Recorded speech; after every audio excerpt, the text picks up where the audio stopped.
आज आइए हम स्वर्ग के राज्य का रहस्य और मसीह शीर्षक उपदेश के साथ परमेश्वर के वचन का अध्ययन करें। आइए हम मत्ती रचित सुसमाचार अध्याय 13 खोले। मत्ती अध्याय 13 आयत 11 में यह लिखा है, उसने उत्तर दिया, तुमको स्वर्ग के राज्य के भेदों की समझ दी गई है, पर उनको नहीं, क्योंकि जिसके पास है उसे दिया जाएगा और उसके पास बहुत हो जाएगा, पर जिसके पास कुछ नहीं है उसे जो कुछ उसके पास है वह भी ले लिया जाएगा। यीशु हमें उनके बारे में बता रहे हैं जो स्वर्ग के राज्य के भेदों को जानते हैं और जो नहीं जानते। कई रहस्यों में से एक रहस्य है जिसे हमें आज जानना चाहिए। यह परमेश्वर के रहस्य अर्थात मसीह को महसूस करना है। आइए हम कुलिसियों की पुस्तक अध्याय 2 आयत 2 पर जाए। अध्याय 2 आयत 2, ताकि उनके मनों में शांति हो और वे प्रेम से आपस में डटे रहे और वे पूरी समझ का सारा धन प्राप्त करे। और वे क्या पहचान ले? परमेश्वर के रहस्य को पहचानना शरीर में आने वाले मसीह को महसूस करना है। परमेश्वर पिता के भेद को अर्थात मसीह को पहचान ले। हम मसीह के द्वारा क्या प्राप्त कर सकते हैं? आइए हम आयत 3 देखें, जिसमें बुद्धि और ज्ञान के सारे भंडार छिपे हुए हैं। सभी स्वर्गीय परिवार के सदस्यों को मसीह को खोजना चाहिए और उनकी शिक्षाओं को व्यवहार में लाना चाहिए। इस वजह से परमेश्वर ने बाइबल की सभी शिक्षाओं को दृष्टांत होने दिया। परमेश्वर ने दृष्टांतों में बातें कही और अपनी खोई हुई संतानों को खोजने और उन्हें स्वर्ग के राज्य में ले जाने के लिए गुप्त रूप से इस पृथ्वी पर आए। क्या परमेश्वर इस युग में एक एक करके अपनी संतानों को खोज नहीं रहे हैं? इसलिए हम इस युग को पवित्र आत्मा का युग कहते हैं। पवित्र आत्मा का युग कब शुरू हुआ? अंजीर के पेड़ यानी इजराइल ने 1948 में अपनी स्वतंत्रता प्राप्त की। इस प्रकार उसके बाद उद्धार का कार्य शुरू हुआ। तब हमारे पास पवित्र आत्मा के युग में आने वाले मसीह को पहचानने की बुद्धि होनी चाहिए। यदि हम मसीह को ग्रहण नहीं करते तो हम स्वर्ग के उन रहस्यों को नहीं समझ सकेंगे जो मसीह हमें सिखाएंगे। लेकिन क्योंकि हमें स्वर्गीय पिता और माता ने सिखाया है, इसलिए क्या हमारे लिए सबत का दिन बहुत स्वाभाविक नहीं है? फसह और ओढ़नी का नियम हमारे लिए बहुत स्वाभाविक है। क्या हमारे लिए पिता, पुत्र और पवित्र आत्मा के नाम से बपतिस्मा लेना स्वाभाविक नहीं है? लेकिन संसार के लोगों के लिए यह बहुत मुश्किल है। ऐसा क्यों है? वे स्वर्ग के राज्य के रहस्य को क्यों नहीं जानते? उन्हें इसकी अनुमति नहीं दी गई है। परमेश्वर ने अपने लोगों को ऐसा ज्ञान दिया है, इसलिए हमारे लिए परमेश्वर के सत्य को समझना बहुत आसान है। लेकिन संसार के लोगों के लिए यह बहुत मुश्किल है। जब यीशु ने स्वर्ग से उतरे मन्ना यानी जीवन की रोटी के बारे में समझाया तो बहुत से लोगों ने कहा, यह एक कठिन शिक्षा है, हम नहीं समझ सकते कि वह क्या कह रहा है। फिर उन सब ने यीशु को छोड़ दिया। हम यूहन्ना अध्याय 6 में इसका अभिलेख पा सकते हैं। आज आइए हम अपने आत्मिक कानों को खोलें और परमेश्वर के जीवन के जल के वचन को ध्यान से सुने। आइए हम मसीह के बारे में अध्ययन करें जो पवित्र आत्मा के युग में प्रकट होंगे। आइए हम प्रकाशित वाक्य अध्याय 5 पर जाए। अध्याय 5 आयत 1 में यह लिखा है, जो सिंहासन पर बैठा था, मैंने उसके दाहिने हाथ में एक पुस्तक देखी जो भीतर और बाहर लिखी हुई थी और वह 7 मोहर लगाकर बंद की गई थी। फिर मैंने एक बलवंत स्वर्गदूत को देखा जो ऊंचे शब्द से यह प्रचार करता था, इस पुस्तक के खोलने और उसकी मुहरें तोड़ने के योग्य कौन है? परंतु न स्वर्ग में, न पृथ्वी पर, न पृथ्वी के नीचे कोई उस पुस्तक को खोलने या उस पर दृष्टि डालने के योग्य निकला। तब मैं फूट फूट कर रोने लगा, क्योंकि उस पुस्तक के खोलने या उस पर दृष्टि डालने के योग्य कोई न मिला।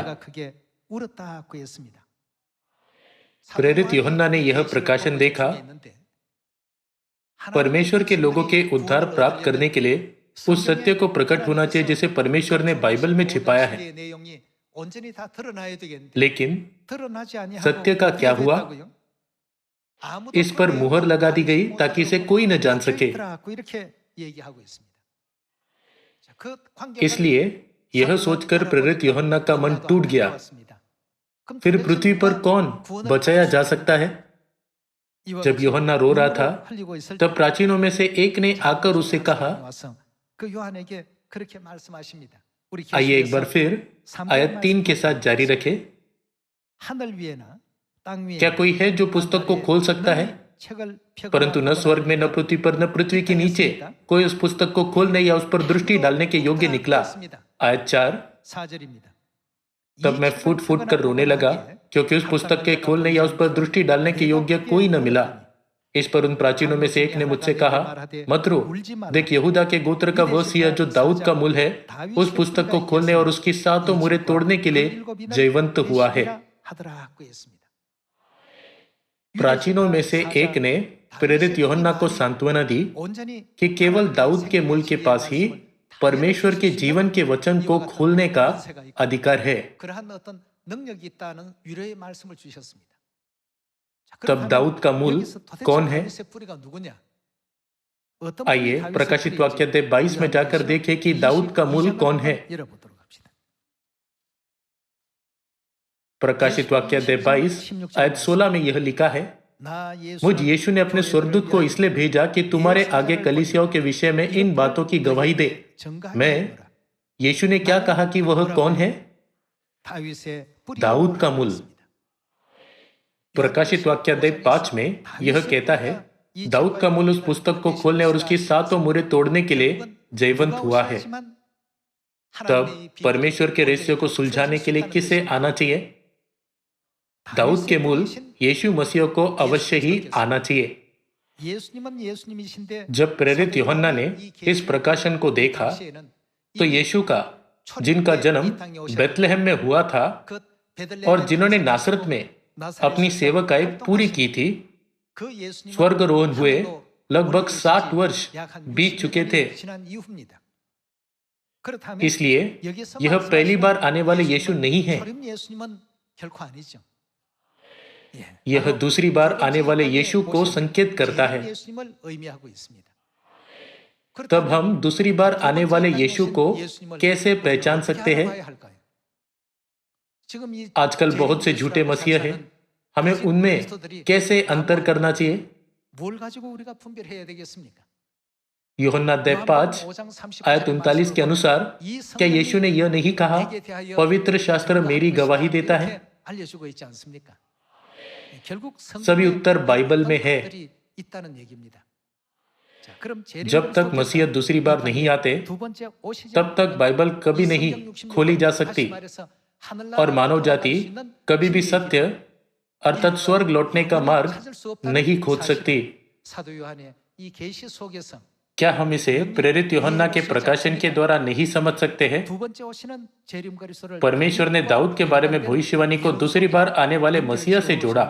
आइए हम एजिकियल अध्याय 34 पर एक नजर डालें। आइए हम एजिकियल अध्याय 34 आयत 4 देखें। तुमने बीमारों को बलवंत न किया, न रोगियों को चंगा किया, न घायलों के घावों को बांधा, न निकाली हुई को लौटा लाए, न खोई हुई को खोजा, परंतु तुमने बल और जबरदस्ती से अधिकार चलाया है। आयत 5, वे चरवाहे के न होने के कारण तितर बितर हुई और सब वन पशुओं का आहार हो गई। मेरी भेड़ बकरियां तितर बितर हुई है, वे सारे पहाड़ों और ऊंचे ऊंचे टीलों पर भटकती थी। मेरी भेड़ बकरियां सारी पृथ्वी के ऊपर तितर बितर हुई और न तो कोई उनकी सुधि लेता था, न कोई उनको ढूंढता था। यह दृश्य कैसे पूरा हुआ? जब यीशु इस पृथ्वी पर आए, तो उन्होंने सभी लोगों को नई वाचा फस के सुसमाचार की घोषणा की। वह मरे हुओं में से जी उठे और अपने चेलों के सामने प्रकट हुए। 40वें दिन जैतून के पहाड़ पर उनका स्वर्गारोहण हुआ। यीशु के स्वर्ग जाने के बाद प्रेरितों ने इस विश्वास के साथ स्वर्ग की आशा रखते हुए लगन से सुसमाचार का प्रचार किया कि मृत्यु भी मसीह को नहीं बांध सकती। मानव जाति को स्वर्ग के राज्य में ले जाने के संकल्प के साथ वे स्वर्ग के राज्य का परिचय देते हुए एक नगर से दूसरे नगर गए। सीधे शब्दों में कहे तो वे प्रचार कर रहे थे। उन्होंने जलते हुए मन से न केवल अपने पड़ोसियों को बल्कि दूर दूर के क्षेत्रों में भी प्रचार किया। यद्यपि प्रथम चर्च के सदस्यों ने लगन से सुसमाचार का प्रचार किया, लेकिन 100 या 200 वर्ष बीत जाने के बाद लोगों ने विश्वास की मानसिकता खो दी।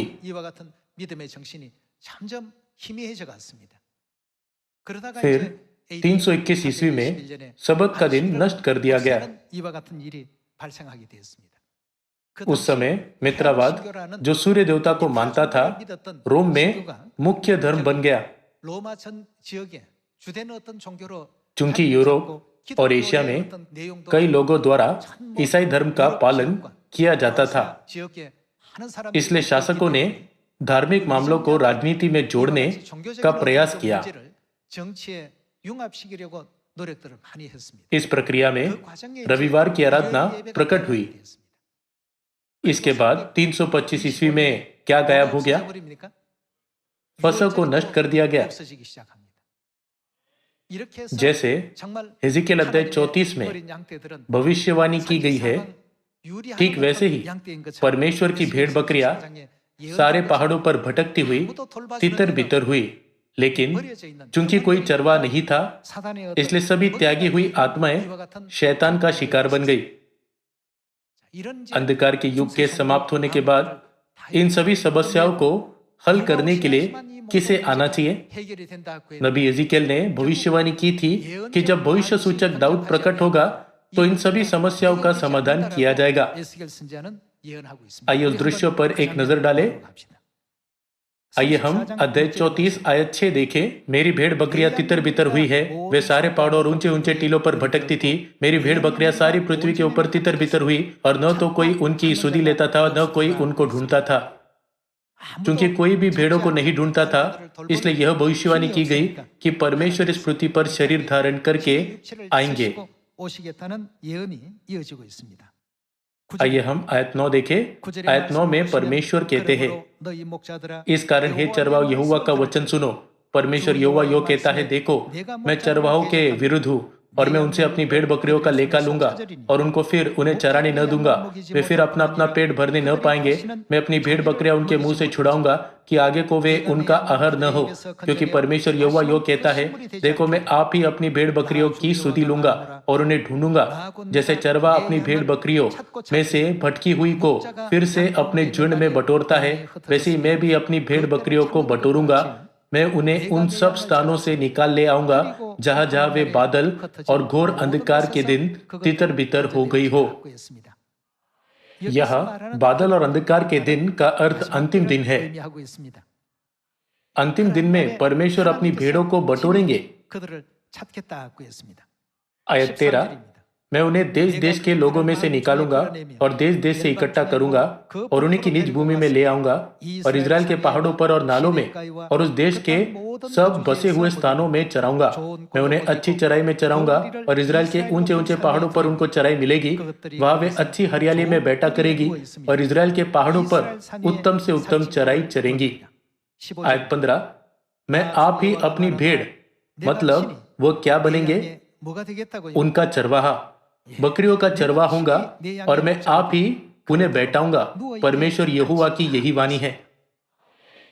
चूंकि भेड़ों की देखभाल करने वाला कोई सच्चा चरवा नहीं था, इसलिए परमेश्वर ने भविष्यवाणी की कि वह स्वयं इस पृथ्वी पर शरीर धारण करके आएंगे और अपने झुंड को चराएंगे। आइए हम आयत 23 पर जाए। आयत 23 में यह लिखा है, मैं उन पर ऐसा एक चरवाहा ठहराऊंगा जो उनकी चरवाही करेगा। वह मेरा दास, वह कौन है? दाऊद होगा, वही उनको चराएगा। आयत 15 में परमेश्वर ने कहा, मैं आप ही अपनी भेड़ बकरियों का चरवाहा हूंगा। और आयत 23 में परमेश्वर ने कहा, मैं उन पर एक चरवाहा ठहराऊंगा, वह मेरा दास दाऊद होगा। आइए पढ़ना जारी रखे। वही उनको चराएगा और वही उनका चरवाहा होगा। आयत 24, मैं यहोवा उनका परमेश्वर ठहरूंगा और मेरा दास दाऊद उसके बीच प्रधान होगा। मुझ यहोवा ही ने यह कहा है। इस आयत के अनुसार परमेश्वर बादल और घोर अंधकार के दिन अर्थात अंतिम दिन में आएंगे और अपनी भेड़ों की चरवाही करेंगे। वह किस नाम से आएंगे? वह दाऊद के नाम से आएंगे। यह भविष्यवाणी दाऊद की मृत्यु के लगभग 450 वर्ष बाद लिखी गई थी। क्या इसका मतलब यह है कि अंतिम दिनों में दाऊद का पुनरुत्थान होगा और वह परमेश्वर के लोगों की अगुवाई करेगा? प्रकाशित वाक्य अध्याय 22 आयत 16 के अनुसार यह दाऊद किसे संकेत करता है? वह दूसरी बार आने वाले मसीह को संकेत करता है। जैसे कि आप इब्रानी अध्याय 9 आयत 28 से परिचित है, जो लोग उनकी बाट जोते हैं उनके उद्धार के लिए वह कौन सी बार दिखाई देंगे? वह दूसरी बार दिखाई देंगे। इन वचनों के द्वारा हम समझ सकते हैं कि जब तक मसीह इस पृथ्वी पर देह धारण करके नहीं आते, तब तक कोई भी मानव जाति के लिए स्वर्ग के राज्य का मार्ग नहीं खोल सकता। एजिकेल अध्याय 34 आयत 15 और 24 के अनुसार परमेश्वर दाऊद के नाम से इस पृथ्वी पर आएंगे। आइए हम अध्याय 37 पर जाए। अध्याय 37 आयत 24 में यह लिखा है, मेरा दास दाऊद उनका राजा होगा और उन सबों का एक ही चरवाहा होगा। वे मेरे नियमों पर चलेंगे और वे क्या करेंगे? मेरी विधियों को मानकर उनके अनुसार चलेंगे। क्या इसका मतलब यह है कि दाऊद के प्रकट होने से पहले परमेश्वर के नियमों का पालन किया गया था? नहीं। दाऊद के प्रकट होने के बाद ही परमेश्वर के लोग उनके नियमों और विधियों का पालन कर सकते हैं। दाऊद को परमेश्वर के सत्य के नियमों के बारे में क्या करना चाहिए? जो खो गए थे और नष्ट हो गए थे, उसे परमेश्वर के नियमों को पुनर्स्थापित करना चाहिए। जब वह सबत के दिन को पुनर्स्थापित करता है, जिसे 321 ईस्वी में नष्ट कर दिया गया था, और फसह को पुनर्स्थापित करता है, जिसे 325 ईस्वी में नष्ट कर दिया गया था, केवल तब ही हम परमेश्वर के नियमों और विधियों पर चल सकते हैं, है ना? इससे पहले हम किस दिन आराधना करते थे? हम रविवार की आराधना करते थे। क्या रविवार की आराधना परमेश्वर की व्यवस्था है? नहीं, ऐसा नहीं है। हम परमेश्वर के नियमों और विधियों पर कब चल सके? यह दाऊद के प्रकट होने के बाद ही हुआ। हमें किसकी शिक्षाएं मिली? हमें दूसरी बार आने वाले मसीह की शिक्षाएं मिली, जो दाऊद के नाम से आए। यह कहाँ लिखा है? जब हम मीका अध्याय 4 आयत 1 से पढ़ते हैं, तो अंतिम दिनों में परमेश्वर क्या करेंगे? क्या यह नहीं लिखा है कि वह हमें अपने मार्ग सिखाएंगे? बाइबल की भविष्यवाणियों के अनुसार परमेश्वर इस पृथ्वी पर किस नाम से आएंगे? वह दाऊद के नाम से आएंगे और वह सदा के लिए हमारा राजा होंगे। आइए हम आयत 25 के साथ जारी रखें। आयत 25 में यह लिखा है, वे उस देश में रहेंगे जिसे मैंने अपने दास याकूब को दिया था और जिसमें तुम्हारे पुरखा रहते थे, उसी में वे और उनके बेटे पोते सदा बसे रहेंगे। और मेरा दास दाऊद, वह कब तक शासन करेगा? सदा उनका प्रधान रहेगा। उनकी सेवकाई का समय 5 साल के बाद समाप्त नहीं होता है। वह सदा के लिए उनका प्रधान रहेगा। आयत 26, मैं उनके साथ शांति की वाचा बांधूंगा। वह यह किस प्रकार की वाचा होगी? सदा की वाचा ठहरेगी। और मैं उन्हें स्थान देकर गिनती में बढ़ाऊंगा और उनके बीच अपना पवित्र स्थान सदा बनाए रखूंगा। मेरे निवास का तंबू उनके ऊपर तना रहेगा और मैं उनका परमेश्वर होऊंगा और वे मेरी प्रजा होंगे। यदि दाऊद प्रकट नहीं होता तो हम कभी भी परमेश्वर के लोग नहीं बन सकते थे। ऐसा इसलिए था क्योंकि हम परमेश्वर या सियोन में नहीं थे। चूंकि दाऊद के आने तक सियोन की स्थापना नहीं हो सकती, तो हम सियोन में कैसे निवास कर सकते हैं? हम परमेश्वर की विधियों, नियमों और व्यवस्थाओं का पालन कैसे कर सकते हैं? स्वर्गीय पिता और स्वर्गीय माता से सत्य प्राप्त करने से पहले हम सबत के दिन को नहीं जानते थे। हमने सोचा था कि रविवार की आराधना सही है। यह सोचते हुए कि वे बाइबल में है, हमने सोचा था कि हमें क्रिसमस मनाना चाहिए। यह बाइबल में होना चाहिए क्योंकि सभी चर्च वह मनाते हैं। लेकिन बाइबल में ऐसी कोई चीज नहीं थी। हम यह सोचकर बहुत हैरान हुए, वे ऐसी चीजें कैसे मान सकते हैं जो परमेश्वर की शिक्षा नहीं है। कल मैंने हमारे विश्वविद्यालय के छात्रों की प्रस्तुति सुनी। जब अन्य चर्च के क्लबों ने हमारे सत्य की निंदा की, तो हमारे छात्र ने कहा, यदि बाइबल हमें रविवार की आराधना और क्रिसमस मनाना सिखाती हो, केवल तभी हम आपकी बात सुनने पर विचार करेंगे। यह सुनते ही वे सभी इधर उधर चले गए। मैंने सोचा, सियोन के युवा वयस्क वास्तव में अद्भुत है। उनके पास इतना साहस कैसे हो सकता है? ऐसा इसलिए है क्योंकि उन्होंने दाऊद से सीखा है, जिनकी भविष्यवाणी बाइबल में की गई है। क्या हम भी दाऊद से शिक्षाओं को नहीं सीख रहे हैं?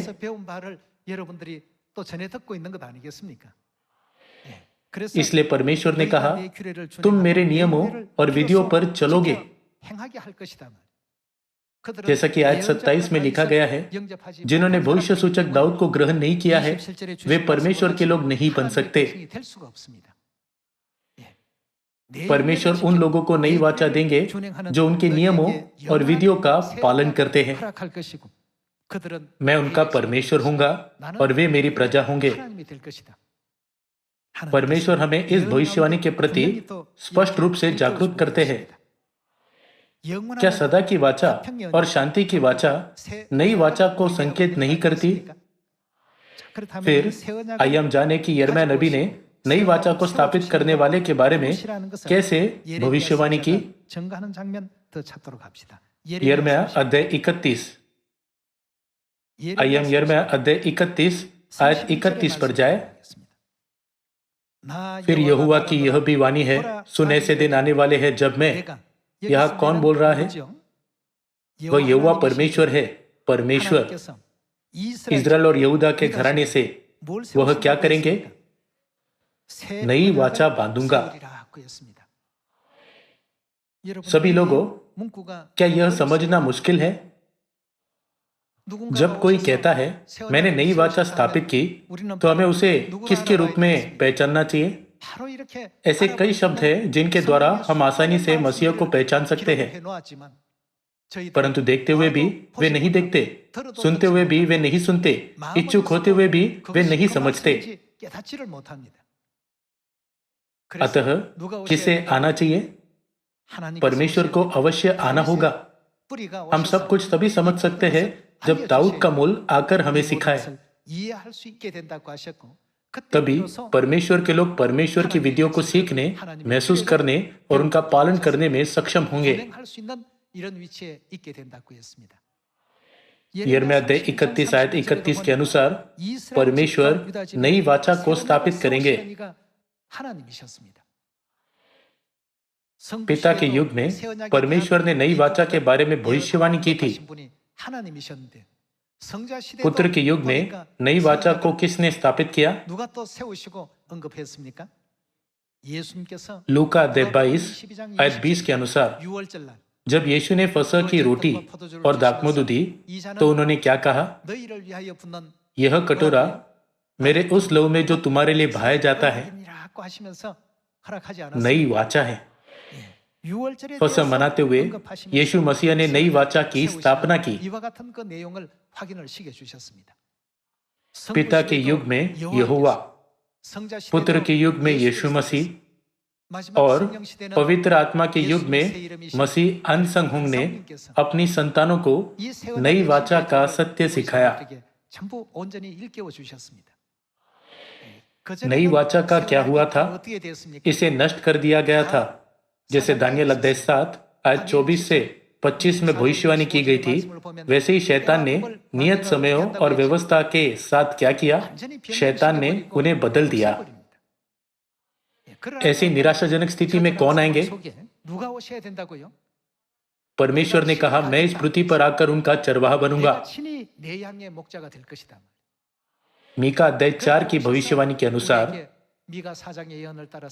परमेश्वर अंतिम दिनों में सियोन में प्रकट हुए और हमें नई वाचा का सत्य सिखाया।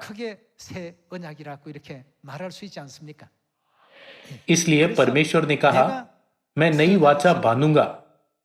सभी लोगों यिर्मयाह अध्याय 31 आयत 31 पर ध्यान दीजिए। नई वाचा को कौन स्थापित करेगा? हम भविष्यवाणियों को टाल नहीं सकते। केवल परमेश्वर ही नई वाचा को स्थापित कर सकते हैं। यह एक नबी या एक पादरी या चर्च के किसी ऐसे सदस्य के द्वारा स्थापित नहीं की जा सकती जिसने बाइबल का बहुत अध्ययन किया है।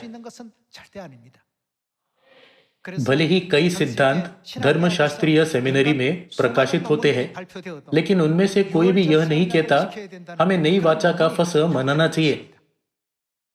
क्या आप जानते हैं कि ऐसा क्यों है? नई वाचा को कौन स्थापित कर सकता है? क्योंकि यह पहले से ही भविष्यवाणी की जा चुकी है कि केवल परमेश्वर ही यह कार्य कर सकते हैं, इसलिए कोई और यह नहीं कर सकता। आइए आयत 31 के साथ जारी रखें। फिर यहोवा की यह भी वाणी है, सुन, ऐसे दिन आने वाले हैं जब मैं इजराइल और यहूदा के घरानों से नई वाचा बांधूंगा। आयत 32, वह उस वाचा के समान न होगी जो मैंने उनके पुरखाओं से उस समय बांधी थी, जब मैं उनका हाथ पकड़कर उन्हें मिस्र देश से निकाल लाया। क्योंकि यद्यपि मैं उनका पति था, तो भी उन्होंने मेरी वह वाचा तोड़ डाली। परंतु जो वाचा मैं उन दिनों के बाद इजराइल के घराने से बांधूंगा वह यह है, मैं अपनी व्यवस्था उनके मन में समवाऊंगा और उसे उनके हृदय पर लिखूंगा, और मैं, वह कौन होंगे? उनका परमेश्वर ठहरूंगा और वे मेरी प्रजा ठहरेंगे। यहोवा की यह वाणी है। हमने एजिकेल अध्याय 37 में एक समान भविष्यवाणी को पढ़ा है। यिर्मयाह अध्याय 31 में परमेश्वर ने नई वाचा पर जोर दिया और उन लोगों से जो नई वाचा में है कहा, मैं उनका परमेश्वर ठहरूंगा और वे मेरी प्रजा ठहरेंगे। एजिकेल अध्याय 37 में परमेश्वर ने कहा कि दाऊद प्रकट होगा और दाऊद के द्वारा लोग परमेश्वर के नियमों और विधियों का पालन करेंगे और उन पर चलेंगे। उस समय परमेश्वर उनसे कहेंगे, मैं उनका परमेश्वर ठहरूंगा और वे मेरी प्रजा ठहरेंगे। वे दोनों एक ही भविष्यवाणी का उल्लेख करते हैं, किसने हमें अनंत जीवन का मार्ग सिखाया है और नई वाचा के सत्य के द्वारा उद्धार और स्वर्ग के राज्य का मार्ग खोला है। तब मसीह अनसंग कौन है? वो बाइबल और भविष्यद्वक्ताओं की गवाही के अनुसार इस पृथ्वी पर आए हैं। वह हमारे परमेश्वर है। क्या यशायाह नबी ने यशायाह अध्याय 25 में इसका उल्लेख नहीं किया था? उस समय यह कहा जाएगा, देखो हमारा वह कौन है? परमेश्वर यही है। हम इसी की बाट जोते आए हैं कि वह हमारा उद्धार करे। यह पिता का युग या पुत्र का युग नहीं है। जब तक पवित्र आत्मा के युग में दाऊद का मूल पृथ्वी पर नहीं आता, तब तक लोग स्वर्गीय माता के सत्य को कभी नहीं खोज पाएंगे। हमें यह सत्य कौन सिखा सकता है? यशायाह और उत्पत्ति अध्याय 3 की भविष्यवाणियों के अनुसार पिता परमेश्वर को अपनी संतानों को यह सत्य सिखाना चाहिए। यदि उनकी संतानें बाइबल को अच्छी तरह से न समझ पाए, इसलिए उन्होंने हमें अपना हस्तलिखित नोट भी दिया। एलीशा ने एलिया का पालन किया, यहोशू ने मूसा का पालन किया, पतरस ने यीशु का पालन किया, और मैं माता का पालन करता हूं। स्वर्गीय पिता ने अपने लेखन से इसकी पुष्टि की। लेकिन लोग माता परमेश्वर के बारे में अपशब्द कहते हैं, परंतु हमें पिता की शिक्षाओं का पालन करना चाहिए। हम सभी स्वर्ग के राज्य में जाना चाहते हैं। क्या यही कारण नहीं कि हम स्वर्ग की ओर चलना बंद नहीं कर सकते, भले ही इसमें कठिनाइयां हैं? ऐसा इसलिए है क्योंकि यही सत्य का मार्ग है। हमें इस मार्ग पर कभी हार नहीं माननी चाहिए, क्योंकि यह परमेश्वर द्वारा बनाया गया स्वर्ग का मार्ग है। यह आशा करते हुए कि जब तक हम स्वर्ग में प्रवेश नहीं करते, तब तक सभी सदस्य स्वर्गीय पिता की शिक्षाओं, नई वाचा के सत्य और नई वाचा की वास्तविकता, स्वर्गीय माता पर विश्वास रखेंगे। मैं आज के उपदेश को समाप्त करना चाहूंगा। आपका बहुत बहुत धन्यवाद।